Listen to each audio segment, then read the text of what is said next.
had an addiction. It was so clear, child welfare came to your home and apprehended your children. Now you faced with a decision. What you love more, stimulation or your children? The choice is yours, in the presence of evil. You started sniffing, boy, you was scared of them needles. Your man died from sharing with people. Know they dope good if you said it's diesel. Now you staring at your kid's room, but it don't seem true. It's sunny outside, but it don't seem blue. You got kids who need you, what you gonna do? The only way you gonna make things right is to get yourself together. Live your life, your life, your life. Oh, this life. I promise to keep on, keep on, keep on, keep on struggling. I'm gonna do it right, so there won't have to be no troubles in my life. Hey yo, Mearablog Podcast listeners. I'm here with Cormega today, one of my favorite MCs of all time. Mega, what's going on, man? What's up, baby? Chilling. yeah. Now, what's been good with Mega recently? You been outside, taking advantage of the Black Friday deals, or you just chilling up? I don't know what's going on. What have you been doing recently? I have not taken advantage of Black Friday. Actually, I'm too fucking smart for that. Black Friday is actually only a holiday for retail. That's a retailer's holiday. They mark the prices up, or they give you sales. This way they can make a great return on their investments. But in reality, in actuality, you get those same deals after New Year's. Yeah. Right after the holidays. Yeah, I know. Well, I mean, people are just tripping over people. I mean, it's like ridiculous over, Walmart or wherever people are doing stuff. I just read about that. I'm disgusted. Like, a 55-year-old lady was shot in near a Walmart. Somebody pepper sprayed in California. Yeah. And I can't even knock the person with pepper spraying, even though that's not cool, but people were pushing and trampling, so that person probably pepper sprayed to keep the crowd off of her, or him, whatever, but it's just crazy. Yeah, exactly. Well, anyway, about music, Cormega Raw Forever dropped in September. You went with a live band concept on this one. And your older tracks, you had some older tracks on there, but you had some new joints on it, and you had the live band with it. Why did you decide to go with the live band concept for this one? I did it for two reasons. For one reason, I wanted to experiment. I wanted to do something different because at the end of the day, our genre isn't respected as artists and as creators of an art form. And I wanted to do something that an artist would do. So I wanted to do something different and take a chance with something, and I believed in the band. But the most important reason why I did it is because actually Raw Forever is basically just the best of Cormega tape, the best of Cormega project. So I wanted to give the fan an incentive to buy it and an incentive to add that to their catalog, because most Cormega fans will probably already have most of the songs that's on there. So me adding a bad element to it is just giving them more bang for their buck. Yeah. It's two CDs for the price of one, basically. Yeah. Right, and, it was, classic tracks off of your different albums, and, I was a fan of the album, and, but I think a lot of people also consider it maybe a hold me over until what you got coming next year. Do you have a release date area or a time, and, what should we be looking for on that project? All right, the next album is going to be... I don't even want to hype it. I don't want to talk about it like that because I can't say nothing that no artist has ever said about his project. Just feel like this. I'm smiling right now. I'm coming. It's like I got... Sometimes I think my best stuff is when I got a chip on my shoulder or when I feel like I got to prove something and I feel like I got to prove something. So this album's going to be really fucking good. I can guarantee you that. But I'm also working on 3 projects at the same time because I feel like I need to give my fans more. You know what I'm saying? Because my last solo album came out in 2009. Here we are in 2011, going on 2012. So that's like 3 years, and then within 3 years, I don't feel I gave my fans enough music. You know what I'm saying? So next year, I will make up for all that. And I've actually done a lot of features recently. More features than I've done in quite some time. So you'll see me with, I did a feature with my man Rob Lowe from the Bay. He's a producer. So most likely it'll be Jack on that song or somebody or some other Bay artist. I just did something for Cool Keith. I don't know if it's for his project or Ultramagnetic, but just the fact that it's Cool Keith and Ultramagnetic, whatever, I respect them. So I did that. I did something for Large Professor. He's coming out with his own album. Nice, yeah. So I had to do that. Well, there's so many people that I would really have to really sit here and think. So I'm doing a lot of work right now. So there's gonna be a lot of Cormega in 2012. Yeah, excellent. Well, yeah, I don't think people were disappointed though with Born and Raised, because I think that was a great album. It showed a lot of growth. And something that I think you told me, you told like other people that, it was kind of like a grown-up album, as compared to, the realness or true meaning. I love those albums a whole lot, but you definitely did see some growth in that. Are you going to see like a continuation with that growth? And, why have you been saying maybe like it's a grown-up album? What's made you maybe like over time, I don't know, just change up a little bit of, your verses and whatever? And, what's that all been about? Because at the end of the day, you're only respected for, like, some people say life is a marathon. And I believe greatness is a part of a marathon also. It's like, how many laps can you go with the same shit? Like, how many songs can I do talking about drugs?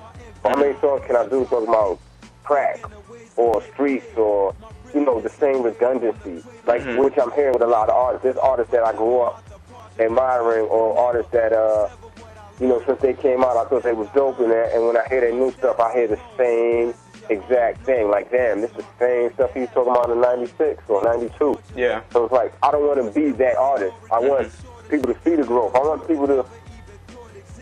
music that my daughter can listen to. Yeah.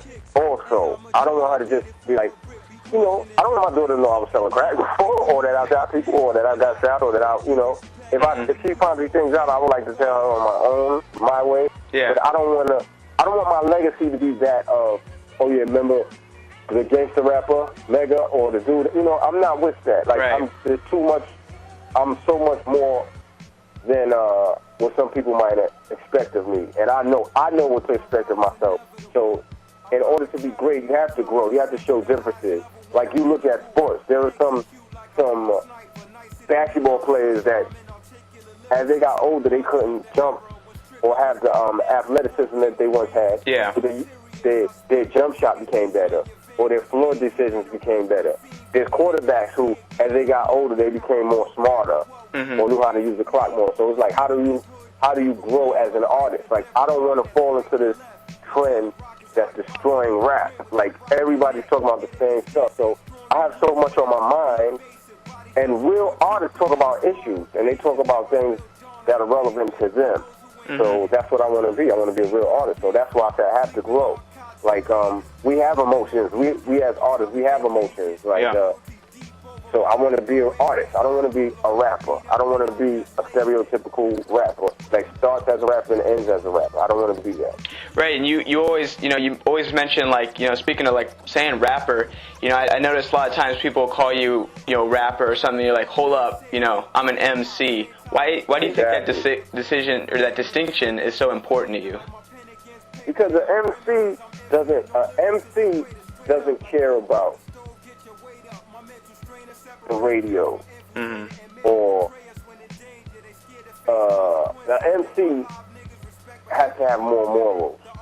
It's like when you say you're underground, are you underground because nobody listens to your music, or are you underground because you understand you're not making any mainstream music? You have no ambition, intention, or desires to make mainstream music. You know what I'm saying? That's really underground. Like Rakim, EPMD, strictly from the underground. Remember their old music to say underground. Yeah. Because they was making music for their stream, for their genre, for their geographic. They wasn't trying to make radio pop hits.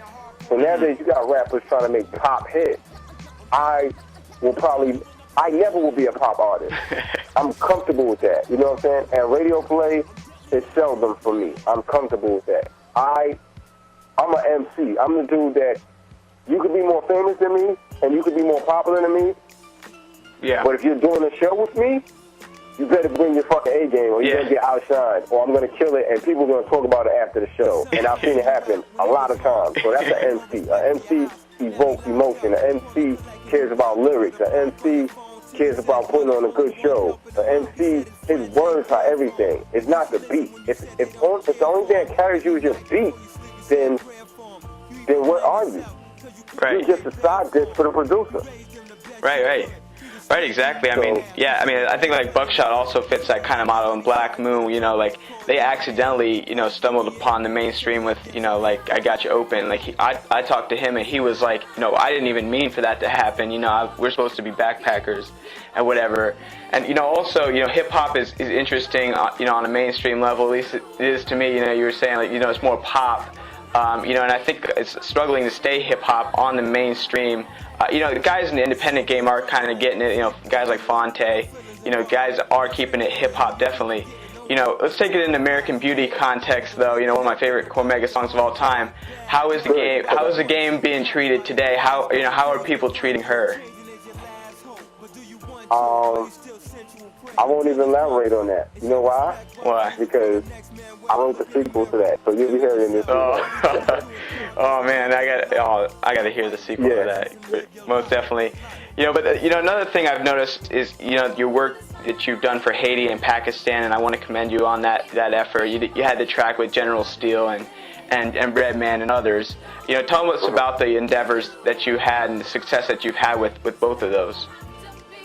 The success that I've had with that really is going to be with the people that know I've done it, that from those places, and with God. Mm-hmm. You know, I'm not the type of person that does something and wants a pat on the back or wants to put it out there like that. You know what I'm saying? So, like if you talk to my publicist, she could run down a list of things that I've done that people don't even know about. Like certain things, like my publicist. Sometimes my publicists will get mad at me and be like, F that. I'm putting this out there because people need to know this side. Like, when I did the Great Adventures thing, the only reason I'm talking about it because everybody already knows about it. But when I did the Six Flags thing for the whole Queensbridge, it was free and all of that. She told people. I didn't tell people. Mm-hmm. I didn't even have a camera crew or nothing. Like, you notice there's never been footage of my Great Adventures trip or nothing. So I could have been lying, but the reason everybody knows that it actually happened because my publicist put it out there, and Queensbridge is a big project. Like everybody, you know, there will be hundreds of people that have vouched for me. So when I do stuff, I do it because every I don't care what you are. You could be a Christian, Muslim, a Jewish. Every book, Buddhist, whatever they call it, every book of religion or philosophies of being a great, honorable human being.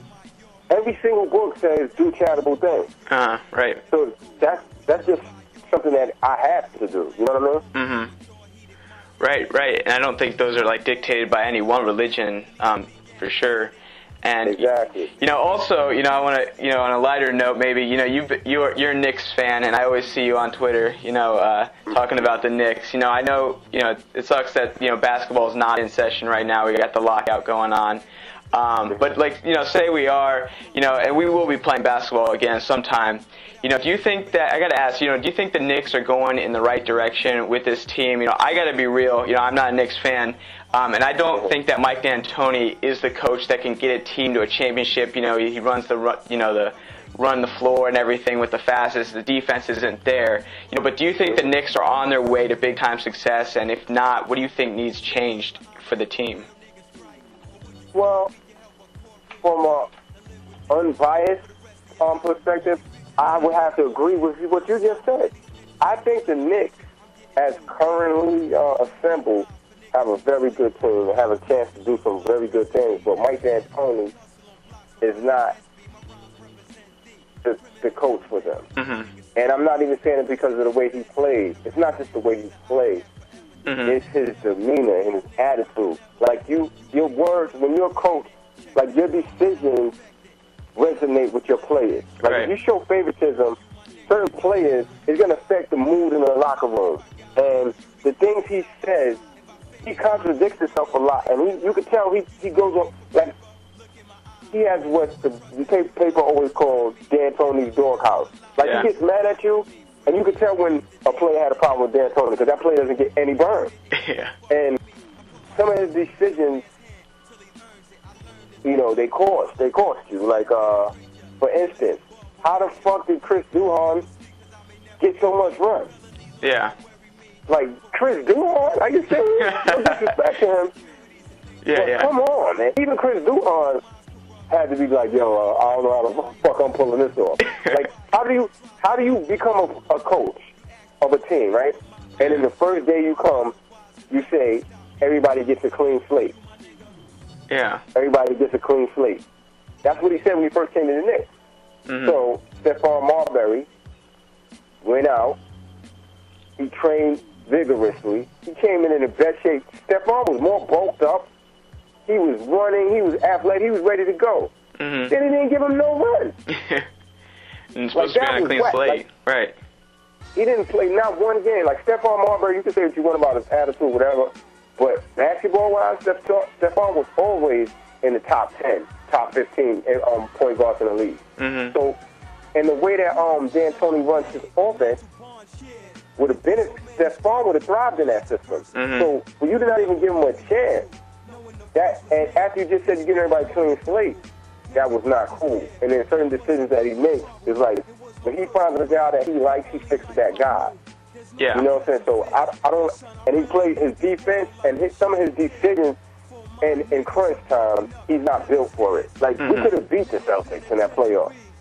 Mm-hmm. You know, every game we lost by a little bit of points. Yeah. So it's like, come on, man. Yeah, definitely, for sure. I mean, you know, I think they're, you know, a playoff team. You know, they obviously they made the playoffs. You know, I think they can, you know, but it's in the Eastern Conference, so I think they can keep on making the playoffs. But it seems like they're never, you know, I don't think they have the push. I don't know if the guys are right. I don't think D'Antoni's right, but you know, it seems like, you know, the Melo, you know, I don't know. It's just like they don't have it yet. Right, I think Melo's the purest scorer in the league. Yeah, for sure. Everybody will tell you that. And the thing I like about Melo brings his heart. Like, Melo got that New York attitude. He's perfect for New York because he's like, fuck that. Like, you'll never see LeBron bust Melo's ass and Melo just having a quiet game. Like, LeBron be humiliating. LeBron, like, one thing I will say, people like Amari was perfect for New York. Like, he himself carried the Knicks.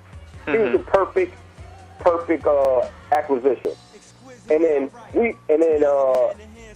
we've never got our ass bust because we had Amari. Like David Lee, come on, man. Like, they was overrating him.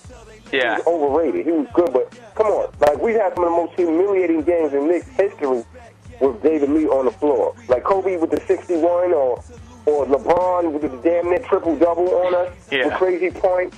Dwight Howard had his way, Dwayne Wade. Like, people was like, let me see what I'm going to do at the Garden tonight. So when Amari came, there's no more of that. And Carmelo, him and LeBron have dog fights. Like, LeBron is going to put up his numbers, but Carmelo's going to give it right back to him. So we need that.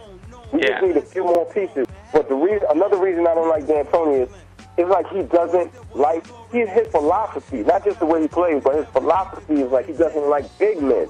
Yeah, exactly. Like, we had a guy named Earl Barron. He's really a no-name guy, but he was perfect for us. Like, he was playing good, he was playing defense, and then we didn't even re-sign him. I didn't understand that. So if we had an Earl, or the guy, what's his name?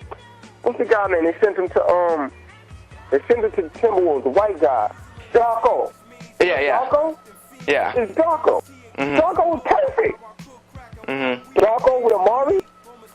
Yeah.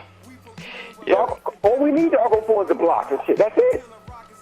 Right. That's all we need. It just doesn't seem like he puts an emphasis on defense. I think that's the main problem. And, you know, if you look at the teams that have won championships, it's been on defense. Always the Celtics, it's been the Spurs.